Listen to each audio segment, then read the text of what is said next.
अस्सलाम वालेकुम। पांडास की अगली वीडियो के साथ हाजिर हूँ। पांडास के अंदर बहुत ही इंपॉर्टेंट कॉन्सेप्ट है डाटा फ्रेम्स का। जब भी आपने डाटा एनालिसिस करना होता है तो आपको डाटा फ्रेम्स के साथ वास्ता पड़ता है। जब आपने डाटा लोड करना है किसी भी सीएसवी से या किसी भी सोर्स से, तो आपको वो डाटा जब आपने रोज़ एंड कॉलम फॉर्म में देखना है तो आपको डाटा फ्रेम्स की हेल्प लेनी पड़ती है। आज की वीडियो में हम डाटा फ्रेम्स की बेसिक ऑपरेशंस के बारे में जानेंगे कि डाटा फ्रेम्स जो है वो किस तरह से काम करता है। लेकिन उससे पहले मैं आपको दिखाऊंगा कि आप डाटा सेट कहाँ से रिट्रीव करेंगे, कहाँ से आप डाटा सेट ले सकते हैं, किस तरह से आप डाटा सेट जो है वो उसको डाउनलोड कर सकते हैं कैगल के ऊपर, और उसके बाद किस तरह से आप उसको अपने एनवायरनमेंट के अंदर यूज़ कर सकते हैं। फॉर एग्जांपल इस केस में हम पाईचार्म के अंदर लोड करते हैं, लेकिन अब मैंने आपको गूगल कोलैब के अंदर भी दिखाया हुआ है किस तरह से आप CSV फाइल को लोड कर सकते हैं पिछली वीडियो के अंदर। और इस तरह से जो बाकी एडिटर हैं उनके अंदर भी तकरीबन सिमिलर प्रोसेस है। तो आज का जो टॉपिक है वो बेसिकली डाटा फ्रेम्स का है। डाटा फ्रेम्स की बेसिक प्रोसेसिंग किस तरह से आप की जा सकती है, किस तरह से बेसिक फंक्शंस इसके ऊपर अप्लाई किए जा सकते हैं। तो आइए चलते हैं, देखते हैं। सबसे पहले आपने गूगल के अंदर कैगल टाइप करना है और आपको ये वेबसाइट टॉप पे नज़र आ जाएगी। अब इसमें आप डाटा सेट के यूआरएल पे क्लिक करें, डाटा सेट के लिंक पे क्लिक करेंगे तो डाटा सेट का होम पेज आ जाएगा। मेक श्योर कि आपने लॉगिन किया हुआ है। अगर आपने लॉगिन नहीं किया तो इस पे अकाउंट क्रिएट करके लॉगिन कर लें और ये आप डाटा सेट के होम पेज पे आ जाएंगे। इसमें जो ट्रेंडिंग डाटा सेट है वो आपको मेन डैशबोर्ड पे नज़र आ जाएंगे, जो जिनके ऊपर लोग काम कर रहे हैं पिछले चंद दिनों में। अगर आपने अपनी मर्ज़ी से कोई डाटा सेट चूज़ करना है तो आप कोई भी, जैसे फॉर एग्जांपल मैं ई कॉमर्स के डाटा सेट के साथ काम करना चाहूँगा तो मैं यहाँ पे ई कॉमर्स सेल डाटा जो है वो सर्च करूँगा और ई कॉमर्स पे मुझे 24 डाटा सेट्स जो हैं वो अवेलेबल हैं और इनमें मैं कोई भी चूज़ कर सकता हूँ। कोई भी डाटा सेट जो है उसको मैं अगर लेट से मैं ओपन करता हूँ ये डाटा सेट जो है, तो ये इसका होम पेज आ जाएगा और यहाँ पे राइट साइड पे मुझे नज़र आ जाएगा कि इसके अंदर जो डाटा एक्सप्लोरर है, अगर आप डाटा एक्सप्लोरर का सेक्शन देखेंगे तो उसमें आपको फोल्डर के अंदर CSV फाइल मिल जाएगी। जब आप CSV फाइल के ऊपर क्लिक करेंगे तो ये उसके कॉलम्स ओपन हो जाएंगे कि इसके अंदर कौन कौन से कॉलम है और डाटा किस किस्म का है। अगर ये लगे कि आपको ये डाटा आपके काम का नहीं है क्योंकि इसमें डाटा जो है वो थोड़ा सा URLs वगैरह हैं, तो आप इसको क्लोज़ करें, कोई और डाटा सेट जो है वो ओपन कर लें। फॉर एग्ज़ाम्पल ये ई कॉमर्स सेल्स डाटा, मैं इसको ओपन करता हूँ और इसका मेन पेज ओपन हो जाएगा और मैं देखूंगा कि क्या ये डाटा मेरे काम का है या नहीं। मैं राइट साइड पे देखता हूँ डाटा एक्सप्लोरर के अंदर ये CSV फाइल मौजूद है और लेफ़्ट साइड पे मुझे इसके कॉलम्स की लिस्ट आ जाएगी कि कौन कौन से कॉलम हैं, जैसे ईयर है, मंथ है सेल का, कैटेगरी क्या है, रीजन क्या है, यूनिट कितने सेल हुए हैं, और नीचे उसका डाटा भी नज़र आ रहा होगा कि ये किस किस्म का डाटा इन कॉलम्स के अंदर होगा। तो अगर मुझे लगे कि ये डाटा है जिसके साथ मैं अपनी पांडास की प्रैक्टिस करना चाहता हूँ तो मैं इसको डाउनलोड कर सकता हूँ। और डाउनलोड करने का तरीका ये है कि आप यहाँ पे डाउनलोड पे क्लिक करेंगे और नीचे download data set as zip है, इस पर क्लिक करेंगे तो ये आपको यहाँ पे ये डाउनलोड हो जाएगा आपके डाउनलोड फोल्डर के अंदर। इसको अगर मैं डबल क्लिक करता हूँ तो ये जो CSV फाइल है ये ओपन हो जाएगी और इसके अंदर डाटा किस किस्म का है मुझे पता चल जाएगा। और अब अगर मैं इसको थोड़ा सा एक्सपेंड कर लूँ तो मुझे ईयर, मंथ, कैटेगरी यानी सेल किस कैटेगरी में हुई है, किस रीजन में हुई है, और यूनिट कितने बिके हैं, रेवेन्यू कितना हुआ है, प्रॉफिट कितना हुआ है, और कस्टमर रेटिंग क्या है और इस प्रोडक्ट के बारे में, और एड स्पेंड यानी कितने पैसे इस पे ऐड पे खर्च हुए हैं। तो ये सारी इन्फॉर्मेशन जो है यहाँ पे मुझे आ गई है। अब मैं इसको यूज़ कर सकता हूँ अपनी पैंडास की प्रैक्टिस के लिए। अब आपने इस फाइल के अंदर अगर प्रैक्टिस करनी हो पाईचार्म के अंदर या VS कोड के अंदर या किसी दूसरे एनवायरनमेंट के अंदर, तो मैंने पिछले लेक्चर के अंदर दिखाया था कि आप गूगल कोलैब के अंदर या पाईचार्म के अंदर कैसे कॉपी कर सकते हैं। बिल्कुल उसी तरह से बाकी एडिटर में भी होगा। अब फॉर एग्जांपल अगर आपने ये डाउनलोड की हुई है, मैं डाउनलोड फोल्डर में वहाँ पे जाता हूँ जहाँ पे इसको डाउनलोड किया है और यहाँ से इसको मैं कॉपी करता हूँ और इसके बाद मैं पाईचार्म में आके इसको राइट क्लिक करता हूँ और यहाँ पेस्ट कर देता हूँ। एक तो ये तरीका है जो कि मैंने पिछले लेक्चर में आपको दिखाया था कि ये मेरी data.csv फाइल इस तरह से कॉपी हुई थी और मैंने इसको इस तरह से एक्सेस किया था। अब दूसरा तरीका ये है कि अगर आप फॉर एग्जांपल यहाँ पे इस तरह कॉपी पेस्ट ना हो रही हो, किसी वजह से नज़र ना आ रही हो फाइल, तो आप यह देखेंगे आपकी प्रोजेक्ट फाइल कहाँ पे सेव है। अगर आप पाथ देखेंगे ये टॉप पे, तो सी पाथ जो है /python के फोल्डर के अंदर है। मेरा एनवायरनमेंट अगर आप देखें तो वी एनवायरनमेंट, तो मैं उस पाथ पे जाऊंगा और अगर आप देखें सी पाइथन, और उसके अंदर मेरा जो वी इन्वायरमेंट है, वर्चुअल इन्वायरमेंट है, इसके अंदर जाऊँगा और यहाँ पे अगर आप देखें तो ये मेरी पहले वाली डाटा फाइल भी वहाँ पड़ी है, और मेरी पैंडास की जो पाइथन फाइल है वो भी यहाँ पड़ी हुई है, जो इस वक्त एडिटर के अंदर आपको ये नज़र आ रही है।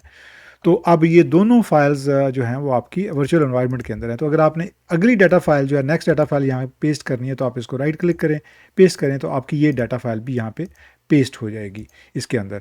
और अब आप इसके अंदर इसके साथ यहाँ पे आके जो भी प्ले अराउंड करना चाहें आप इसके साथ प्रैक्टिस कर सकते हैं।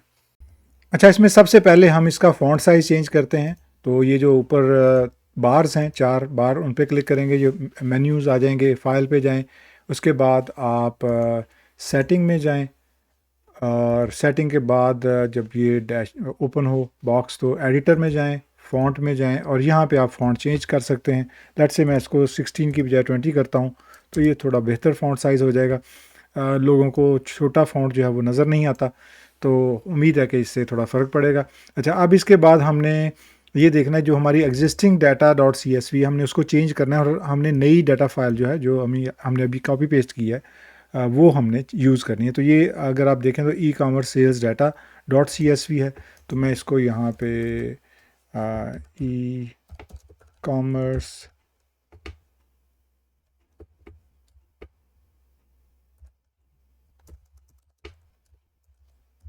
सेल्स डाटा डॉट CSV करता हूँ, इसको प्रिंट करता हूँ, तो पता चल जाएगा कि ये जो कमांड है वो ठीक है या नहीं। अगर आप देखें तो ये उसने रिज़ल्ट दे दिया है।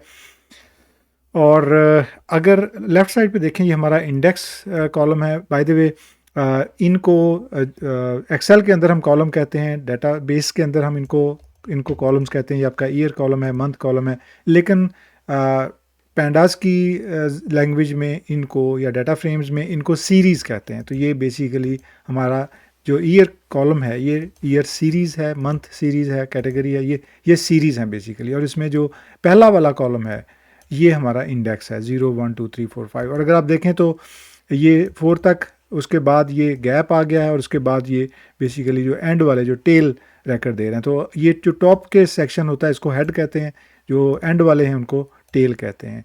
और अगर फॉर एग्जांपल मैं यहाँ पे इसका हेड प्रिंट करवाना चाहूँ, तो मैं हेड भी प्रिंट करवा सकता हूँ।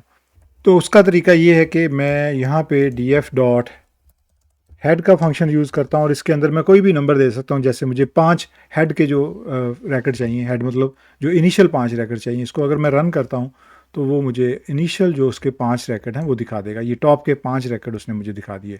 इसी तरह अगर मैं टेल चाहता हूँ कि यानी एंड के जो रैकेट हैं इसी डाटा फ्रेम के, वो टेल, लेट्स से मैं 10 आखिरी रैकेट जो हैं वो देखना चाहता हूँ कि इस डाटा सेट के अंदर आखिरी जो 10 रैकेट हैं वो कौन से हैं, तो वो मुझे आखिरी 10 रैकेट उसने ये दिखा दिए। तो ये इस तरह से आप ये इन फंक्शंस को यूज़ करके डाटा का सबसेट जो है वो देख सकते हैं। अच्छा, अब यहाँ पे आप कहेंगे कि मैं किस तरह से याद रख सकता हूँ ये जो फंक्शंस हैं, या मतलब ये याद रखने की चीज़ तो नहीं है, लेकिन इसका बेहतरीन तरीका यह है कि आप गूगल पे जाएं और आप यहाँ पे पाइथन रीड CSV कर लें, या पांडाज रीड CSV कर लें। तो एक तो वो आपको इनिशियली गूगल आपको बता देगा कि ये फंक्शन जो है वो किस तरह से काम करता है और किस लाइब्रेरी के साथ अटैच है। दूसरा, आप इसकी जो डॉक्यूमेंटेशन है, अगर आप देखें तो अगला लिंक जो है वो pandas डॉट pydata.org है। इसके ऊपर अगर आप जाएं तो आपको इसकी डॉक्यूमेंटेशन मिल जाएगी, और इसमें कंप्लीट पैरामीटर्स की डिस्क्रिप्शन होगी, कौन कौन से पैरामीटर्स आप इसमें यूज़ कर सकते हैं, डिलिमिटर्स कौन सा यूज़ कर सकते हैं, हेडर कौन सा यूज़ कर सकते हैं। तो ये पूरी डिटेल होगी सिर्फ उस एक फंक्शन के बारे में। इसी तरह अगर आप इसके ऊपर हेड के बारे में जानना चाहते हैं, तो आप हेड जो है वो सॉरी, ये पाइथन का हेड, ये साम का हेड दिखा रहा है मुझे। तो अगर आप पांडास का हेड, अब उसमें वो मुझे पांडास लाइब्रेरी पाइथन हेड करें अगर, तो फिर वो आपको देगा, वरना वो पांडा जो है वो पांडा का हेड आपको दिखा देगा। तो एनी हाउ, ये थोड़ा सा ज़्यादा डिस्क्राइब करेंगे तो पांडास डाटा फ्रेम हेड, आपको डॉक्यूमेंटेशन भी आ जाएगी, और यहाँ पे वो आपको कंप्लीट इसकी पांडास की डिटेल दे देगा, डाटा फ्रेम डॉट हेड। और उसके अंदर n=5 कोई भी आप नंबर दे दें, जैसे हमने यहाँ पे नंबर दिया है टेल का या हेड का, तो उसके मुताबिक वो आपको रिकॉर्ड दिखा देगा। इसके अलावा हम और मुख्तलिफ फंक्शन जो हैं वो डाटा फ्रेम्स के ट्राई कर सकते हैं। जैसा कि अगर हमें याद हो कि शेप एक हमने फंक्शन देखा था नमपाइज के अंदर, और जो डाटा फ्रेम्स हैं या पैंडास है वो नमपाई के on top of NumPy's basically build हुआ है। तो अगर शेप देखें तो ये बेसिकली जो हमारा डाटा फ्रेम है ये रोज़ एंड कॉलम्स हैं। और अगर ये देखें तो ये बेसिकली ये हमें बता रहा है कि 1000 इसमें रोज़ हैं और 9 कॉलम हैं। और इसी तरह से अगर हमने देखना हो कि सिर्फ इसके अंदर जो कॉलम्स हैं वो कितने हैं, तो या कौन कौन से कॉलम्स हैं, तो हम अगर columns df dot columns print करवाएं तो इसके जो भी कॉलम्स होंगे, कॉलम हेडर जो होंगे बेसिकली, वो हमें मिल जाएंगे कि ईयर कॉलम है, मंथ है, कैटेगरी है, रीजन है।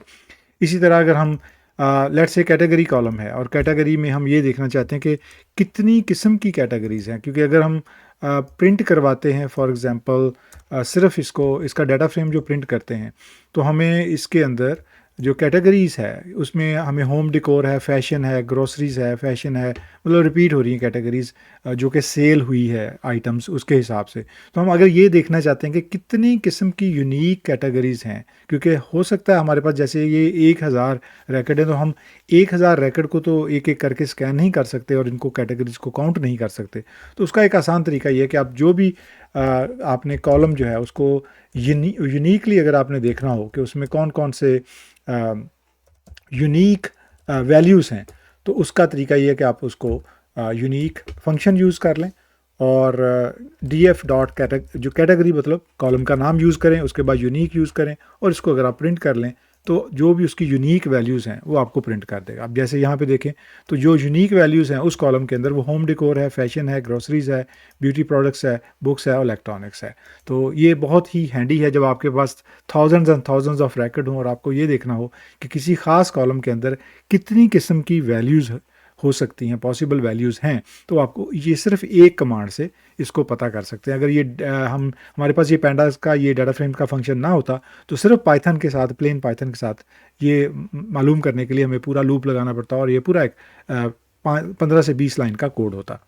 अच्छा, ये तो है कि अगर आपने देखना हो कि कितनी यूनिक किस्म की कैटेगरीज एग्जिस्ट करती हैं सेल डाटा के अंदर, लेकिन अगर आपने ये देखना हो कि जो कैटेगरीज हैं उनमें वो हर कैटेगरी कितनी ज़्यादा सेल हुई है, यानी उसके अंदर कितनी सेल हुई हैं, नंबर ऑफ़ सेल्स कितनी है, तो उसका तरीका ये कि आप वैल्यू काउंट्स फंक्शन जो है वो अप्लाई करके उस डाटा फ्रेम के ऊपर, उस कॉलम के ऊपर वैल्यू काउंट्स अगर आप रन करें तो आपको उन तमाम कैटेगरीज़ की लिस्ट आ जाएगी कि हर कैटेगरी, जैसे कि इलेक्ट्रॉनिक्स कितनी सेल हुई है, 178 आइटम्स इलेक्ट्रॉनिक्स की सेल हुई हैं, होम डेकोर की कितनी सेल हुई हैं, ब्यूटी प्रोडक्ट्स की कितनी सेल हुई हैं।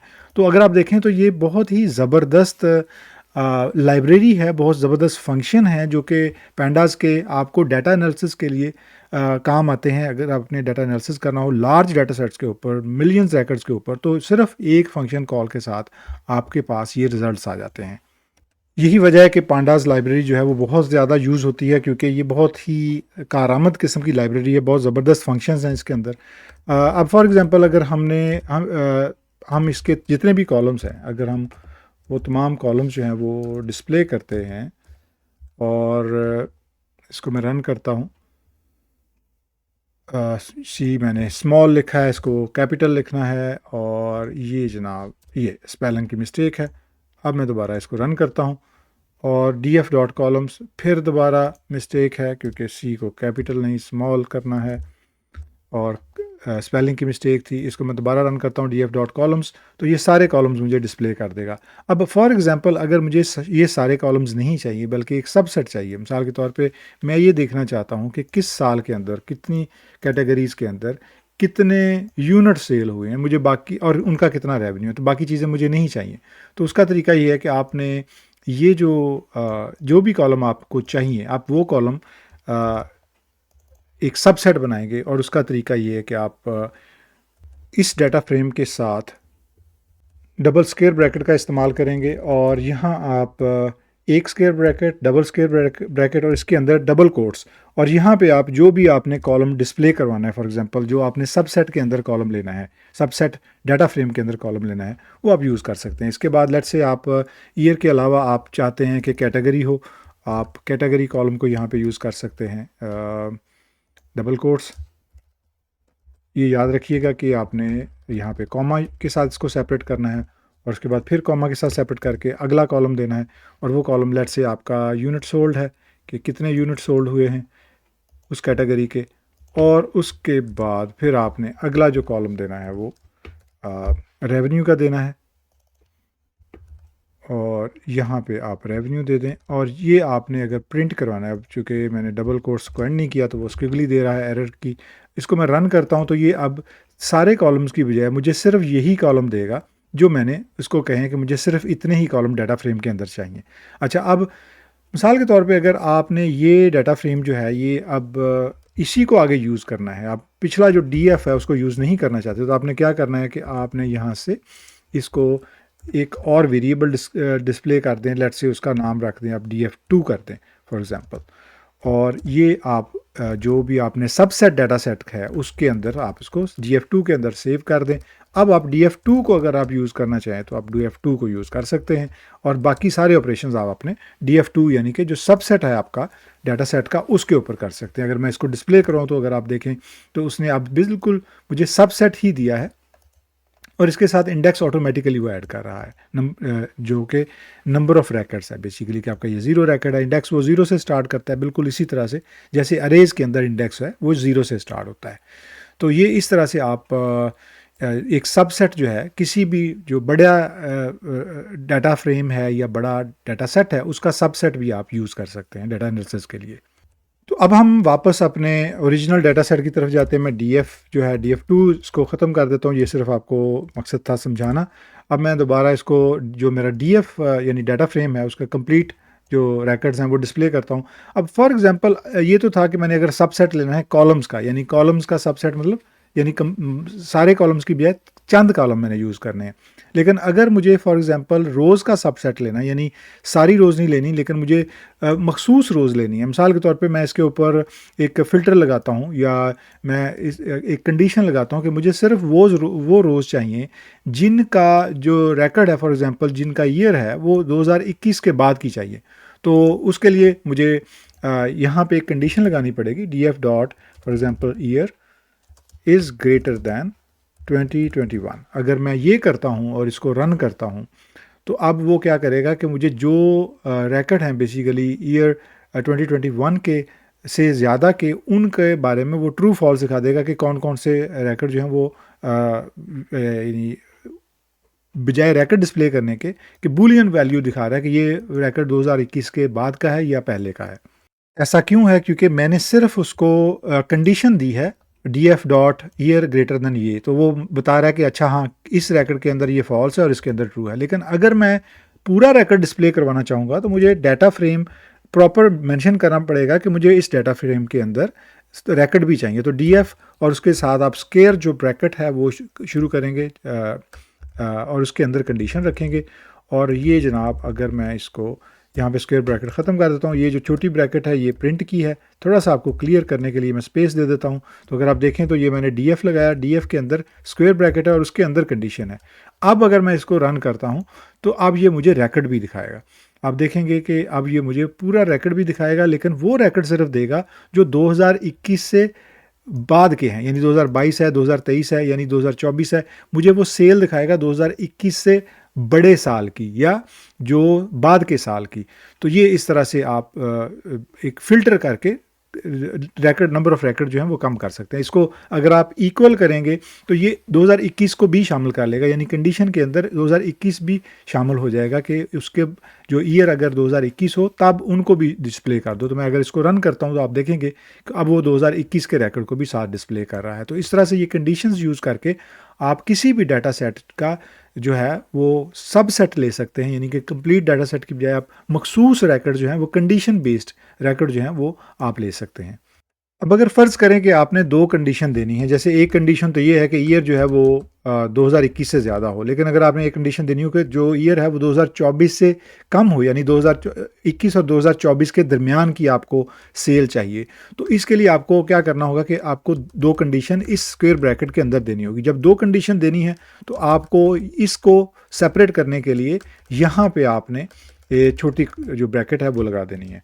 यहाँ आप छोटी ब्रैकेट लगाएंगे, यहाँ छोटी ब्रैकेट लगाएंगे, उसके बाद आप एंड कंडीशन देंगे कि एक तो ये कि सेल जो है वो 2021 से ज़्यादा हो, मैं इसको इक्वल साइन को भी ख़त्म कर देता हूँ, और दूसरा ये कि वो 2024 से कम हो। तो मैं इसको कॉपी पेस्ट इसको एज इट इज़ करके यहाँ पेस्ट करता हूँ और ये मैं लेस देन साइन यूज़ करता हूँ 2024, यानी 2024 से कम हो के ईयर के अंदर सेल हुई। अब इसका मतलब ये है कि हमें सेल क्या होगी, 2022 और 2023 की सेल सिर्फ चाहिए।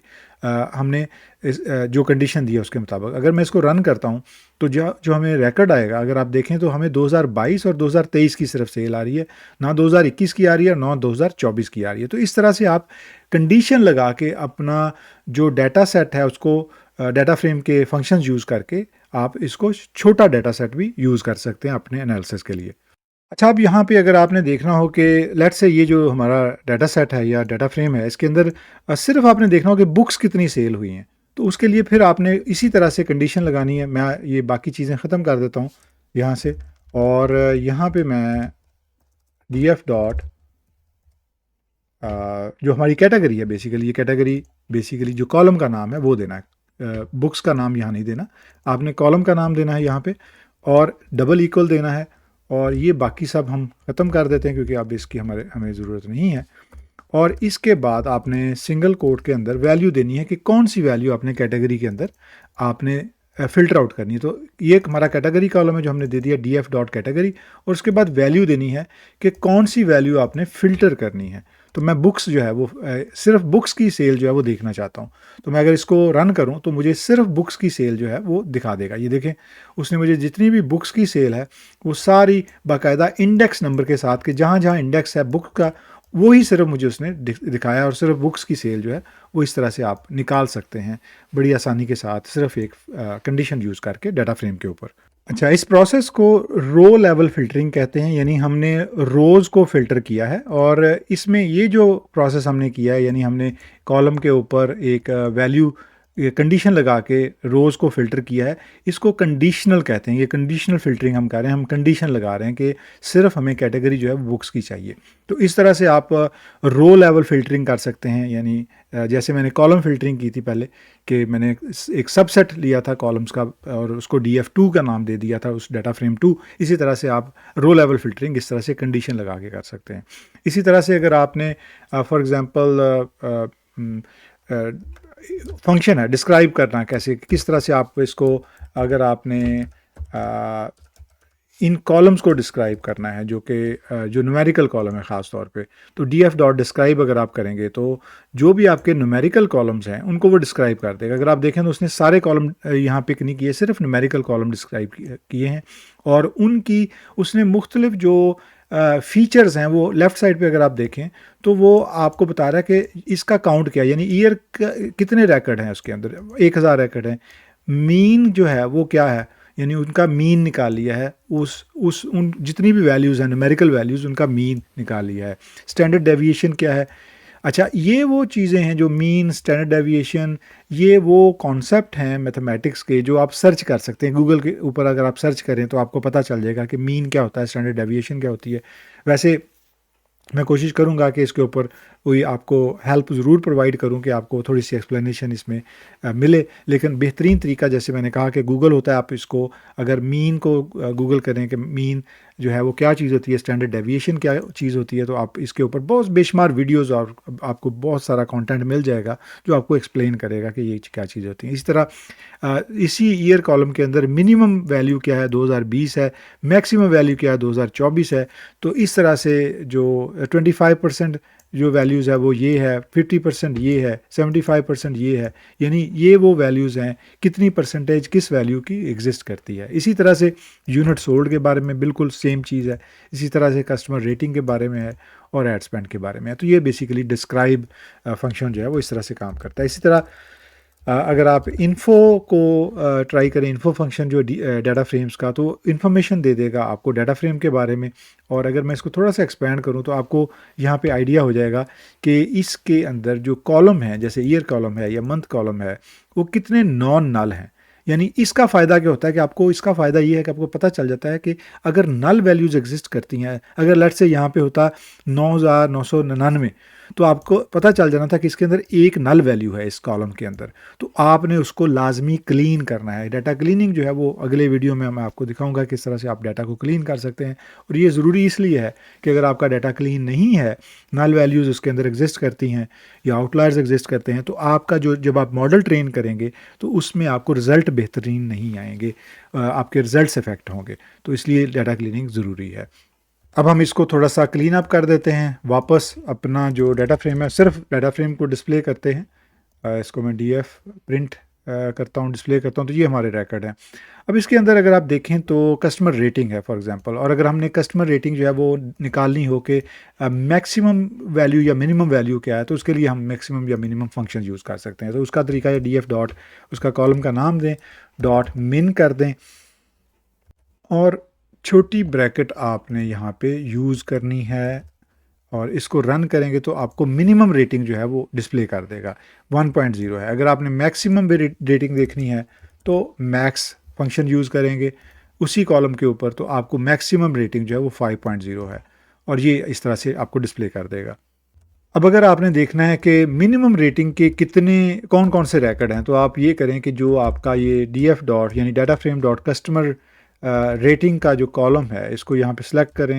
मैं कॉपी पेस्ट कर रहा हूँ, डबल इक्वल साइन यानी इस इज़ इक्वल टू, अगर आप मैक्स फॉर एग्जांपल करना चाहते हैं कि मैक्सिमम रेटिंग के कितने रिकॉर्ड हैं, तो आप इसको रन कर सकते हैं। अब हमने क्या किया कि हमने कंडीशन लगा दी कि अगर आप देखें तो D F dot customer rating dot D F dot customer rating dot max के मैक्सिमम रेटिंग के, अब उसने फॉल्स ट्रू फॉल्स दे दिया। अगर आपने इसको डिस्प्ले करना है एज आ यानी आपका डाटा सेट भी आप चाहते हैं कि डाटा फ्रेम जो है वो भी डिस्प्ले हो, तो उसको आपने इस कंडीशन को आपने स्क्वायर ब्रैकेट के अंदर रैप करना है और डी एफ लगाना है, डी एफ और उसके बाद स्क्वायर ब्रैकेट, फिर डी एफ डॉट यानी जो भी आपने कंडीशन लगानी है। याद रखिएगा जब भी आपने किसी भी कॉलम का नाम यूज़ करना है कंडीशन के अंदर, उससे पहले आपने डी एफ लगाना है, या जो भी उसका आपने अगर आप देखें तो जो भी आपने नाम यहाँ पे दिया, अगर फॉर एग्जांपल इसको मैं डी एफ पी कर देता हूँ फॉर एग्जांपल, तो इसका मतलब है कि ये जो मेरा डी एफ है ये भी चेंज हो जाएगा, यानी इसको मैं पी करूँगा वरना ये एरर देगा अगर मैं इसको पी नहीं करता। लेट्स से हम इसको ऐसे रन करके देखते हैं, क्योंकि मैंने इसका नाम यहाँ पे चेंज कर दिया है, तो अब अगर मैं इसको रन करता हूँ तो इसको एरर देना चाहिए। ये एरर दे रहा है क्योंकि उसको वो मिल नहीं रहा जो हम यहाँ पे डी एफ कॉल कर रहे हैं, लेकिन यहाँ पे उसका नाम हमने डी एफ पी रखा है। तो अगर हम इसको पी ही करेंगे तो हमारा ये एरर रिमूव हो जाएगा, यानी कि उसको जो आपने नाम दिया है जब आपने डाटा रीड कर रहे हैं फाइल को यहाँ पे, तो वही नाम आपने यूज़ करना है। और इसको मैं अगर रन करता हूँ तो अब वो मुझे तमाम वो रिकॉर्ड दे देगा जिनकी रेटिंग मैक्सिमम है, जो कि 5 है। अगर आप देखें तो 5 रेटिंग वाले दे दिए। और इसका अगर आप थोड़ा सा मैं दोबारा दिखा देता हूँ कि आपने DFP या जो भी आप यहाँ पे नाम दे रहे हैं उसके साथ स्क्वायर ब्रैकेट और उसके अंदर आपने कंडीशन देनी है, और कंडीशन जो है वो आपने customer rating is equal to ये और मैक्सिमम जो भी रेटिंग। अगर आप मिनिमम रेटिंग देना चाहते हो तो मिनिमम फंक्शन यूज़ कर लें, तो आपको मिनिमम रेटिंग के जो भी रिकॉर्ड हैं वो यहाँ पे डिस्प्ले हो जाएंगे। ये अगर आप देखें तो ये पूरे मिनिमम रेटिंग के रिकॉर्ड्स आ गए हैं।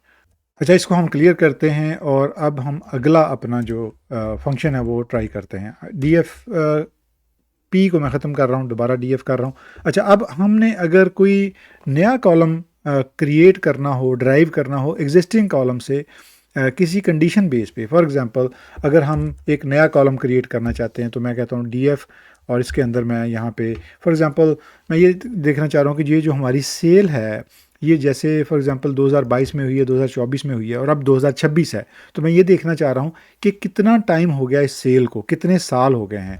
तो लेट्स से मैं कहता हूँ कि number of year for example for sale, number of year for sale, मैं काफ़ी नाम यूज़ कर रहा हूँ लेकिन जस्ट समझाने के लिए कि कितने साल हो गए, number of year for sale. और इसको मैं इक्वल करता हूँ किसके ऊपर मैंने ये लगानी है ट्रांसफॉर्मेशन, यानी मैंने किस कॉलम की बेस पे ये करना है, ईयर कॉलम की बेस पे। तो मैं इस ईयर कॉलम को यहाँ पे कॉपी पेस्ट करके, मैं इसलिए कॉपी पेस्ट कर रहा हूँ ताकि स्पेलिंग मिस्टेक ना हो, आप भी इसको प्रैक्टिस कर सकते हैं। इसके बाद आपने डॉट अप्लाई लिखना है। अब अप्लाई क्या है, जब आपने कोई भी कंडीशन लगानी है इस कॉलम के ऊपर या आपने इस कॉलम के ऊपर ट्रांसफॉर्मेशन लगानी, ट्रांसफॉर्मेशन का मतलब ये है कि आपने इसके ऊपर लूप लगाना है और वो लूप जो है किसी कंडीशन की बेस पे हो। फॉर एग्जांपल जब आपने इसके ऊपर लूप लगाना है तो अगर आपको याद हो तो मैंने पाइथन के अंदर एक फंक्शन करवाया था लैम्डा। अब लैम्डा अगर आप करेंगे लैम्डा, और उसमें हमारा तरीका ये था कि हम कहते थे एक्स और उसके बाद कॉलन, और अब यहाँ पे हमने कंडीशन देनी है। और कंडीशन देने से पहले हमें इस एक्स को समझना होगा। एक्स क्या होगा? बेसिकली हम इस ईयर कॉलम के ऊपर अप्लाई कर रहे हैं, लूप लगाएंगे एक एक्स, कोई भी जेनेरिक वेरिएबल फॉर एग्जांपल समझ लें या पैरामीटर समझ लें। हम इस एक्स के थ्रू इसके ऊपर लूप लगाएंगे और हम ये कह रहे हैं कि ये जो है एक्स, ये बेसिकली कोई भी वैल्यू हो सकती है इस ईयर कॉलम के अंदर।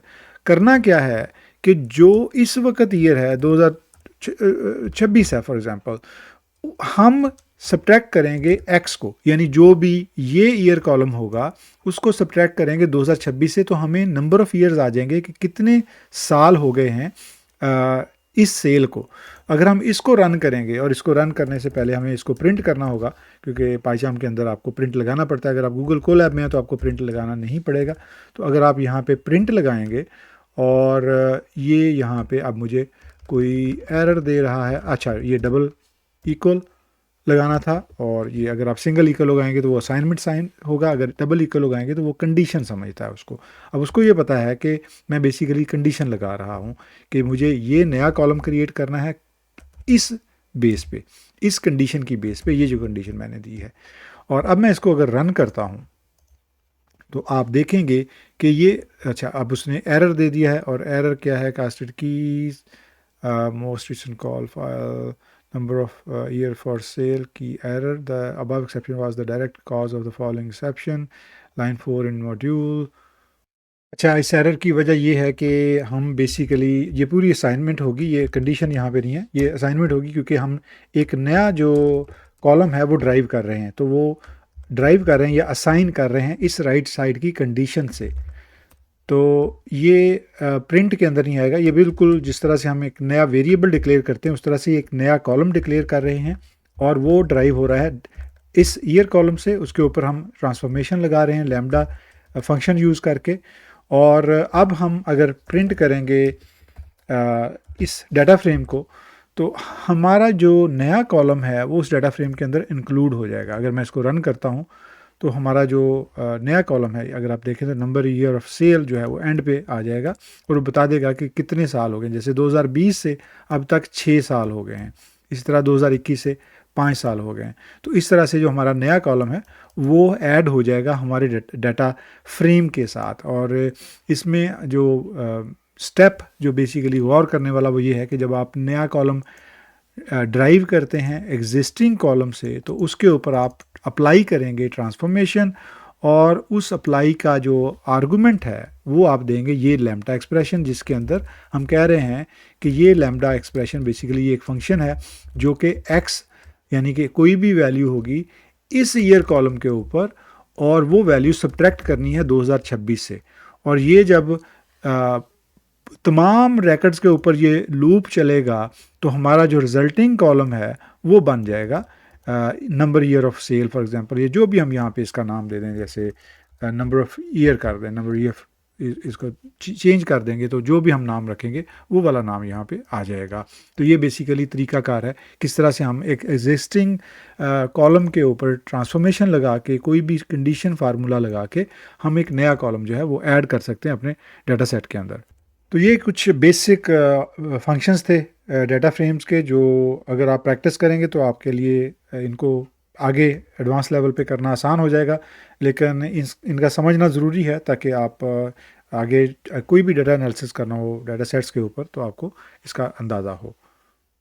इसके अलावा अगर आपने इसके बारे में मज़ीद जानना हो कि कौन कौन से दूसरे फंक्शंस हो सकते हैं, तो आप, जैसे मैंने डॉक्यूमेंटेशन आपको दिखाई है, आप गूगल करें पैंडास डाटा फ्रेम तो आपको डाटा फ्रेम की डॉक्यूमेंटेशन मिल जाएगी, और इसमें आप मुख्तलिफ जो फंक्शंस हैं वो आप डाटा फ्रेम्स के एक्सप्लोर कर सकते हैं अपने तौर पे। यही तरीकाकार है लर्निंग का कि जब आपको कोई एक चीज़ आप सीख लें तो आपको एक रास्ता मिल जाए सीखने के लिए, तो इस तरह आप डॉक्यूमेंटेशन को बेहतरीन इस्तेमाल कर सकते हैं अपनी नॉलेज को बढ़ाने के लिए। इसी तरह अगर आपने कैगल के ऊपर अगर आपने डाटा सेट्स ढूंढने हो, डाटा सेट के बारे में मज़ीद फॉर एग्जांपल अगर लर्निंग करनी हो, जैसे हमने ये ई कॉमर्स सेल डाटा को यूज़ किया, हमने इसकी सिर्फ CSV फाइल डाउनलोड की है, लेकिन अगर आपने इसके ऊपर जो थोड़ा बहुत काम अगर किया हो, तो अगर आपने देखना हो तो कोड का जो ऑप्शन है इसके अंदर, आप इस पर अगर जाएंगे तो आपको मुख्तलिफ जो लोगों ने जिन्होंने कंट्रीब्यूट किया है उनके आपको काम यहाँ मिल जाएगा। आप इस पर अगर क्लिक करेंगे तो उनका जो भी अगर उन्होंने कोई कोड लिखा है इस ख़ास तौर पे इस CSV के ऊपर, तो आपको यहाँ पे मिल जाएगा। उसको आप देख के कोई भी मुख्तलिफ़ किस्म के ऑपरेशंस लर्न कर सकते हैं, जो किसी ने मुख्तलिफ़ किस्म की चीज़ें ट्राई की होंगी, वो आप यहाँ से कोड के थ्रू आप देख सकते हैं। मैं किसी और डाटा सेट को फॉर एग्जांपल यहाँ पे चूज़ करता हूँ और लेट्स से ये बिज़नेस इंटेलिजेंस चैटबॉट है, इसके ऊपर जो भी डाटा होगा ये CSV डाटा है और इसके ऊपर किसी ने अभी काम नहीं किया, कोड नहीं है।